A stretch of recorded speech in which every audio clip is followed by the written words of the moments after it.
Hi, my name's Jonathan Eshkeri. I'm a director of E&G Solicitors in Spain. It's late September 2021 and the Brexit transition period ended almost 9 months ago. UK nationals have gone from being able to live and work anywhere in the EU to having to apply for visas to move around the EU for the first time since the mid-1970s. It's been a traumatic experience for many. As you can imagine, there are a great many people who continue to want to swap the British Isles for the warmer and sunnier climes of Spain's mainland and islands. Since the beginning of this year, we've received a never-ending stream of inquiries about the various ways in which it's possible for UK nationals to live in Spain, and we've had the opportunity to make lots of successful applications of different types for people with varying goals and requirements, from single people seeking to retire in Spain to families seeking to build a business here. In this video, I'll speak about a few of the different types of visas and residence permits that can be applied for and some of the ins and outs of those applications. By far the most popular application is the application for what's called a non-lucrative residence permit. As the name suggests, the idea is that no money-making activity is carried out in Spain. People who obtain a non-lucrative residence permit are often retirees. That doesn't mean that they might not have an income. In fact, in order to make a successful application, you need to show that you have a minimum amount of money to support you and anyone dependent on you. That money can be in the form of pension income or income generated from the ownership of assets in the UK or anywhere else, such as rental income from properties owned in the UK or abroad. Alternatively, the money can be funds in a bank account held in your name, being sufficient to cover the amount that you'd need to earn to maintain yourself and your dependents. The amount that one person needs to show is at least 4 times the multiplier for the Public Income Index, or IPREM, for a year. The IPREM in 2021 is €564.90 per month. So 4 times that amount is €2,259.60. If you have one dependent, then you need to show a further €564.90 per month for 1 year. That is the IPREM multiplied by 1. Hence, for a couple to make a successful application for a non-lucrative residence permit, they need to show either annual income of at least €33,894 or funds in a bank account amounting to at least that amount. Of course, you're moving to a new country, so it's highly recommended that you have more than €33,894 in your bank accounts. That said, not everyone is in that position. The first part of your application will be at the Spanish Consulate General in the area in which you live. For example, those living in the south of England need to attend the Spanish Consulate General in London, and those living in the north of England need to attend the Spanish Consulate General in Manchester. If you live in the United States, for example, then you'll be able to determine which is the Spanish Consulate General closest to you. The staff of the visa section of the Spanish Consulate General are the people who receive your documentation before any visa is granted. Hence, in real terms, they're the people who decide what is and what's not acceptable in terms of evidence of the funds available to you. You'll also need to show the consular staff a medical certificate evidencing that you're not suffering from any serious diseases, a criminal record certificate which would show any convictions for criminal offences other than road traffic offences, and a medical insurance policy showing comprehensive medical insurance cover in Spain. The first step is to obtain an appointment to submit your documentation, which must be in person at the consulate. Appointments can be difficult to obtain at the moment at Spanish consulates in the UK, so patience is important here. Once you've attended an appointment at the consulate, you should receive a response with the consulate's decision within 2 to 3 weeks on average, although unfortunately it can be longer. The consulate will inform you that you can collect the visa. You'll have 1 month to collect it. You'll then have 3 months to travel to Spain on your visa. Once you arrive in Spain, you have 1 month to attend a police station to have your fingerprints taken, and then you'll be given an appointment to attend at the same police station to collect your foreigner's identity card, or TIE. The total time from beginning the process to receiving your visa tends to take between 3 to 4 months, but of course this may vary depending upon where and when you apply. The key is to have sufficient funds to support your application. It's also important to remember that a condition of the non-lucrative residence permit is that you don't work in Spain and that you do live in Spain habitually, meaning that you're there for more than 6 months of each year. That means that if you live in Spain on a non-lucrative residence permit, you'll necessarily become liable to Spanish tax as a Spanish tax resident.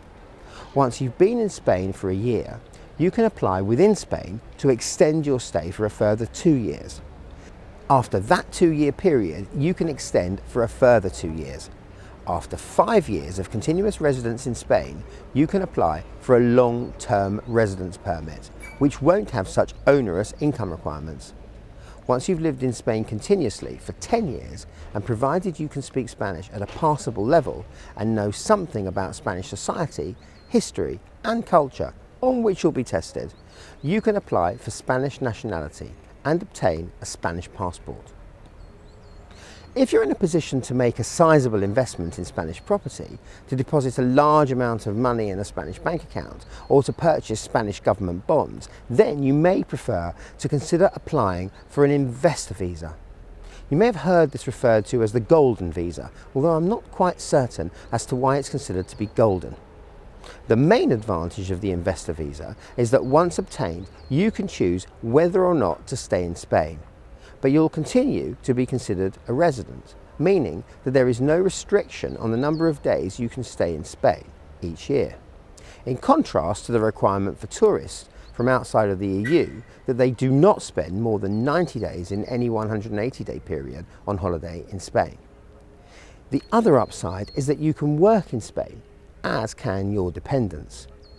If you don't make Spain your centre of economic interest and you don't spend more than 6 months in the country, you won't become a Spanish tax resident either, unless your partner and children are living in Spain. The downside to the investor visa is that the applicant must have invested at least 500,000 euros in Spanish property since the investor visa law came into effect at the end of 2013. Alternatively, depositing 1 million euros in a Spanish bank account or purchasing 2 million euros of Spanish government bonds will suffice, as if it were that simple. If you invest in property, then the applicant needs to show equity of 500,000 euros. You needn't buy just one property. You could buy a house for 300,000 euros and 2 flats for 100,000 euros each without a mortgage. Alternatively, you could buy a house for 700,000 euros and borrow 200,000 euros from a bank to finance part of the purchase monies.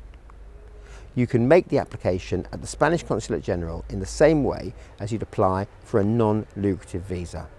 You'll still need to show the same income or available funds, but in contrast to the non-lucrative visa, you can be working in order to earn the money, so you can continue to work in your home country remotely, for example. As soon as you receive the visa, you can travel to Spain and apply for your TIE, as with the non-lucrative visa.